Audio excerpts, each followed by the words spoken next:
नमस्ते दोस्तों, मैं हूं डॉक्टर सुनील पाटीदार और आज हम बात करेंगे एक ऐसे हेल्थ इशू के बारे में जो कि लोगों के डाइजेस्टिव सिस्टम को बहुत तकलीफ देता है। जी हाँ, हम बात कर रहे हैं पेप्टिक अल्सर की। तो दोस्तों, ये एक ऐसी बीमारी है जो कि आपके स्टमक और आपके जो डाइजेस्टिव सिस्टम है उससे जुड़ी हुई है। तो अगर दोस्तों इसका सही समय पर ट्रीटमेंट ना हो तो ये एक सीरियस कॉम्प्लिकेशन तक लेके जा सकती है। तो दोस्तों, अगर आपको पेट में बर्निंग सेंसेशन होता है, खाना खाने के बाद डिस्कम्फर्ट फील होता है या फिर खाली पेट रहने पर आपके पेट में दर्द होता है, तो दोस्तों समझ जाइए, क्योंकि ये पेप्टिक अल्सर के साइन हो सकते हैं। ये जो प्रॉब्लम है आज की फास्ट लाइफ स्टाइल, गलत खाने की आदत और स्ट्रेस के चलते काफ़ी कॉमन हो गई है। लेकिन दोस्तों टेंशन लेने की ज़रूरत नहीं है, क्योंकि आज हम सिंपल और आसान भाषा में समझेंगे कि पेप्टिक अल्सर्स क्या होते हैं, ये क्यों हो जाते हैं और इनके साइंस क्या होते हैं, और दोस्तों इसका ट्रीटमेंट कैसे किया जा सकता है, स्पेशली होम्योपैथी की नेचुरल और इफेक्टिव होम्योपैथी मेडिसिन के जरिए। साथ ही मैं आपको कुछ प्रिवेंटिव टिप्स भी दूंगा जो कि इस प्रॉब्लम को होने से रोकने में आपकी मदद करेगी। तो सबसे पहले ये समझना जरूरी है कि पेप्टिक अल्सर होता क्या है। तो दोस्तों, हमारा स्टमक और डाइजेस्टिव ट्रैक्ट जो है वो एक स्पेशल प्रोटेक्टिव लाइनिंग से कवर होता है, जो कि स्टमक एसिड और हार्मफुल केमिकल से हमें बचाता है। लेकिन कभी कभी ये लाइनिंग है वो डैमेज हो जाती है और एक वुंड या फिर एक सोर दोस्तों ये बन जाता है, और इसी वुंड को हम पेप्टिक अल्सर कहते हैं।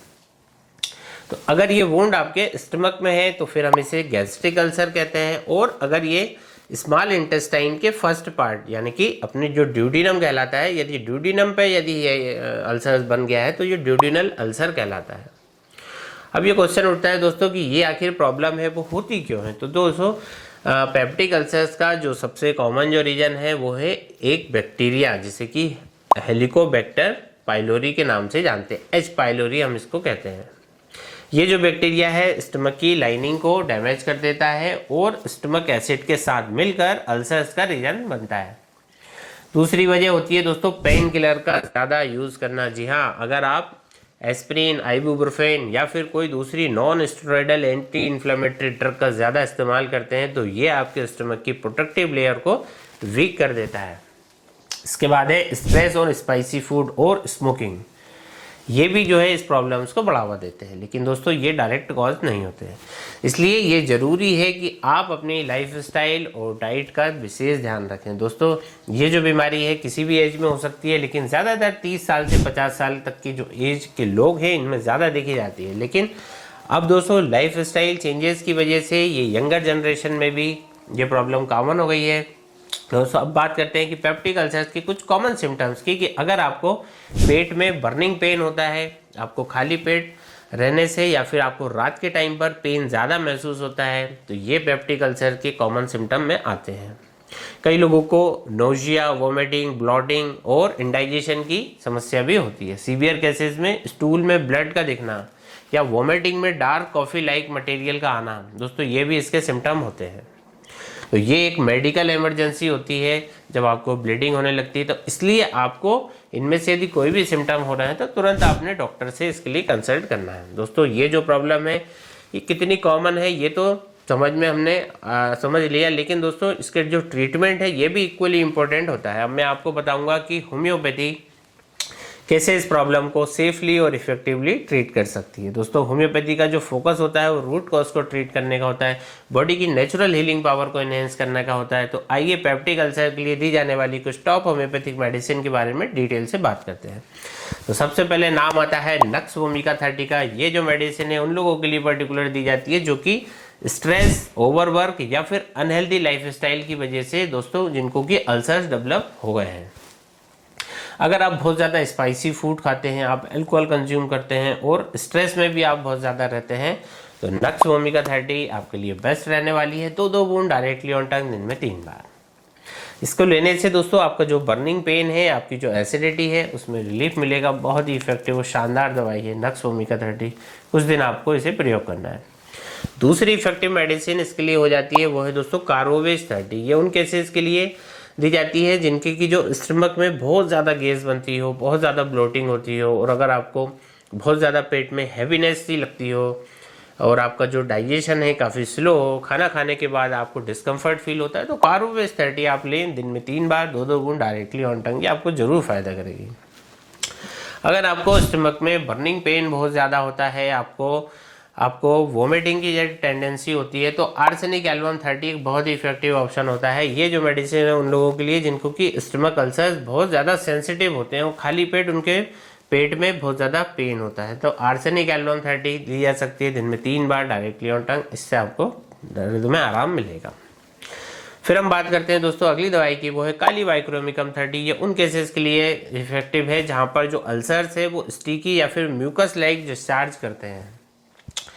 अगर आपको कोई पर्टिकुलर स्पॉट पर भी पेन होता है एब्डोमेन में, और ये जो पेन है ये खाने के बाद कुछ इसमें टेम्परेरी आपको बेटर फील होता है, तो फिर वहाँ पर काली वाइक्रोमिकम 30 सुबह और शाम यूज़ करने से बेनिफिशियल होगा। और फाइनली दोस्तों एक और पावरफुल मेडिसिन है फास्फोरस 30 की। अगर आपको अल्सर्स की वजह से ब्लीडिंग की टेंडेंसी होती है, स्टूल या फिर वोमिटिंग में आपको ब्लड दिखाई देता है, तो फास्फोरस 30 एक आइडियल चॉइस है। दिन में 2 बार इसको यूज़ किया जा सकता है, या केस के अकॉर्डिंग 2 से 4 बार भी इसको यूज़ किया जा सकता है डायरेक्टली ऑन टंग पर। यह आपको ब्लीडिंग में आराम देगा और दोस्तों आपको पेन के लिए बहुत अच्छी ये दवाई रहेगी, तो इससे आपको रिलीफ मिलेगा और दोस्तों इसको आप प्रयोग कर सकते हैं। एक और इफेक्टिव होम्योपैथिक मेडिसिन के बारे में हम बात करते हैं, जो है दोस्तों डॉक्टर रेगबैक की तरफ से आने वाली R5 ड्रॉप।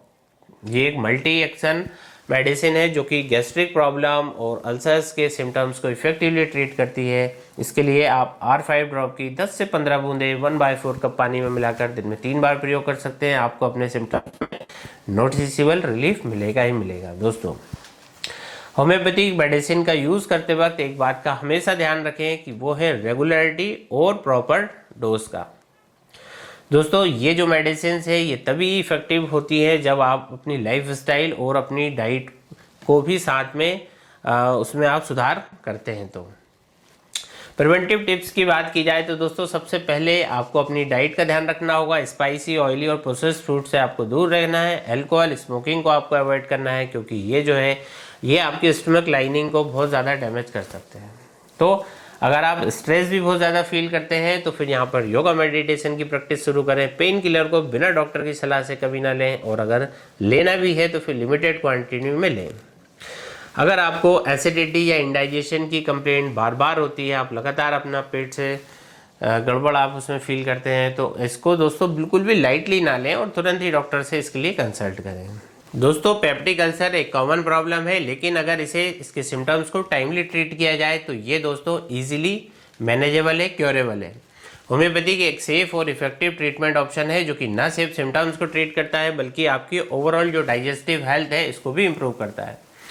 अगर आपको ये वीडियो दोस्तों इन्फॉर्मेटिव लगा है तो इसे लाइक करें, अपने फ्रेंड्स और फैमिली मेम्बर्स के साथ शेयर करें और चैनल को सब्सक्राइब करना ना भूलें।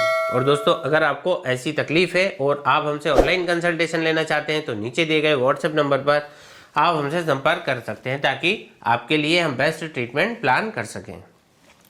तो दोस्तों अगर आपके मन में कोई सवाल है, कोई डाउट है, तो नीचे कमेंट्स बॉक्स में आप हमें ज़रूर से लिखें, मैं उसका जवाब देने की पूरी कोशिश करूँगा। धन्यवाद दोस्तों, अपना बहुत बहुत ख्याल रखिए। जय हिंद, जय भारत, धन्यवाद।